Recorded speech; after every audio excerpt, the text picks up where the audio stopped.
Hey, Gary here with you. I didn't know how to start this video other than to say that a robot drew this picture. Now, when I first heard about these artificial intelligence drawing robots that you could access on the internet, I immediately thought of creating images like this one or better to actually create coloring book pages or images that we could use in coloring books. Now, this is from a application called Midjourney, and I'm not going to dive into Midjourney except to show you how it works sort of at a really 30,000 foot level. But these are some of the drawings that I've created so far just today when I came up with this idea or this concept where I was thinking today, you heard about this artificial intelligence, these robots that can draw images? Well, what about making images that we could use in coloring books? Of course, this also opened up a whole plethora of questions around, can we actually use these images? Are these images ours to use? And you can see a few images that I made here. I started with cats, and then I actually worked my way down into, I created some unicorns. Those didn't come out so well. And then I tried a couple bunny rabbits here. And then I got into some other images here around, or trying to tell the AI that I was creating, or I wanted to create a robot or an image of a robot drawing a cat. And you can see some of the images that came out here at the very bottom when I was testing this. So the idea here is inside of the Midjourney Discord. And again, I'm not going into the details, and you can open up and you can find a lot more information about Midjourney and these images, but you can see that it's actually running in the background right here. People are on this Discord server inside of Midjourney and they're creating images. You simply just tell the server to imagine, and then you say, as I was doing, I wanted to create line drawings, and I wanted to create a line drawing. In this case, I'll create a line drawing of a polar bear because I just thought of that, and I want it to be a cartoon character, and I want it to be for kids. And then I'll just tell it to imagine a line drawing of a polar bear, a cartoon character for kids, and then we set and we wait and we see what it comes up with. Now you can see that other people are using this. This is a public resource.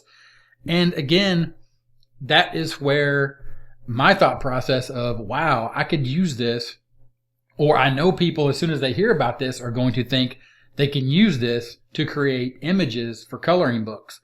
But of course there is a caveat here, and you can see that this is currently at 43%.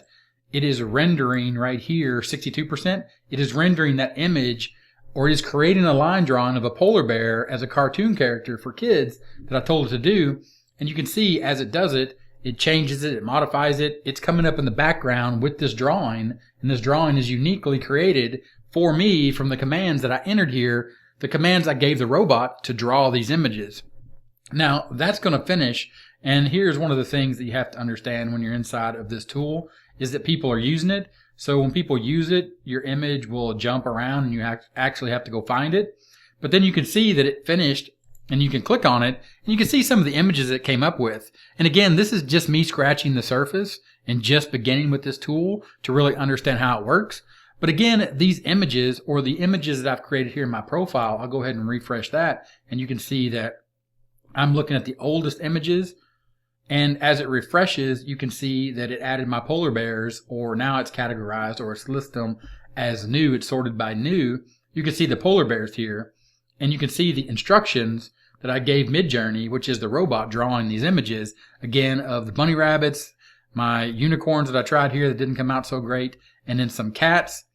But the concept and the idea, the one I started with this cat, which I think is really cool, and I think you could use this in some type of book on Amazon, but I wanted you to understand that once you sign up for, again, Midjourney, and you get inside of the Discord server and you have it start creating these types of images, you need to understand, just like everything you do, if you are creating images to sell, you are running a business. You have to have the rights, and you have to own, you have to have permission, copyright, and trademark to the things that you create. Midjourney in their documentation covers copyright and trademark, and you need to understand that if you are not a paid user, meaning if you do not pay to use this service, then you get what is called Exception 1 non-paid members license terms. And I'll scroll up here and I'll highlight this, Exception 1 non-paid members license terms. If you are not a paid member, Midjourney grants you a license to the assets under the Creative Commons Non-Commercial 4.0 Attribution International License, the Assets License. This means if you're not a paid member, you get this license. This license is under Creative Commons, but it is a non-commercial license. What does non-commercial mean?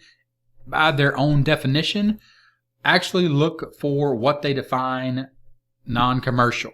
Non-commercial means, and I'll highlight this real quick, non-commercial means not primarily intended for or directed towards commercial advantage or monetary compensation.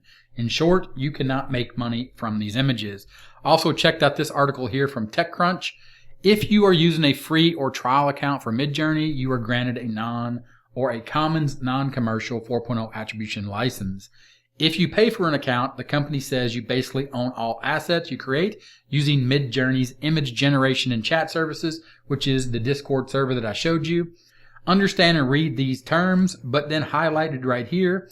In other words, even if you create a new piece of art and you have all the rights to use the images the services creates, Midjourney also keeps its own license to use your works, including sub-licensing.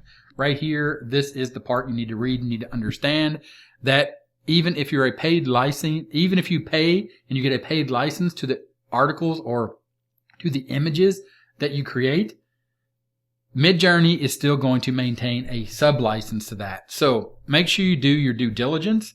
Check this out. Again, this cat drawn, these are the drawings that I have over at Midjourney. You could probably go down a rabbit hole here creating these types of drawings, and then you have to make up your mind whether or not you could actually get this thing to create something that you would put in a coloring book, something that you would pay to license, understanding again that once you're in here, that the free accounts, if you sign up for free and join, you do not have the right to make any money from anything you create if you're not a paid member. And then if you do become a paid member, read through the terms and agreements and understand the copyright and trademark. And again, understand from this article right here, from TechCrunch, copyright law is going to get real interesting, y'all. Because the thing is, this is a robot drawing, but Midjourney, the community that they created in the Discord server, they own that, they created it, so you have to pay them for their robots, the robots they've created and you're given instructions to create these drawings.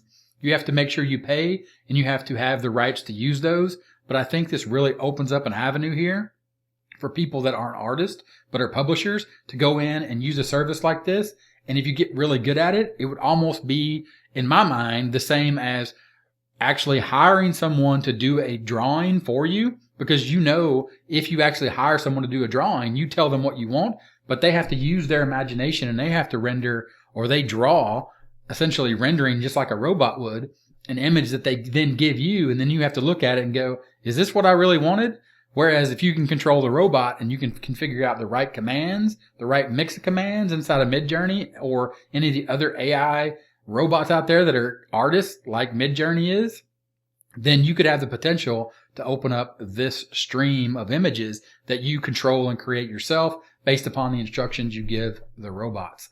If this kind of thing was interesting and useful and helpful, go ahead and let me know in the comments what you think about this whole AI, automated intelligence or artificial intelligence created these automated drawings using these robots.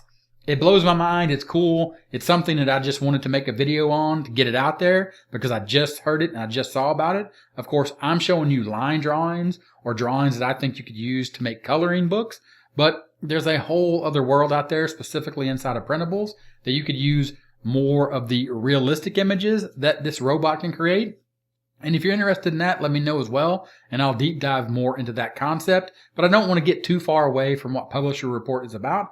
But Publisher Report is also about learning how to go find the things that you can sell as a publisher or as a self-publisher, to include currently, creating books on Amazon. So this would be great for children's books. In my thoughts and my imagination, when I actually think what a robot could imagine if I give them the right information to create drawings for a children's book, absolutely, the world is wide open there. I think, again, you have to be a paid member of this and all the other tools to use those images.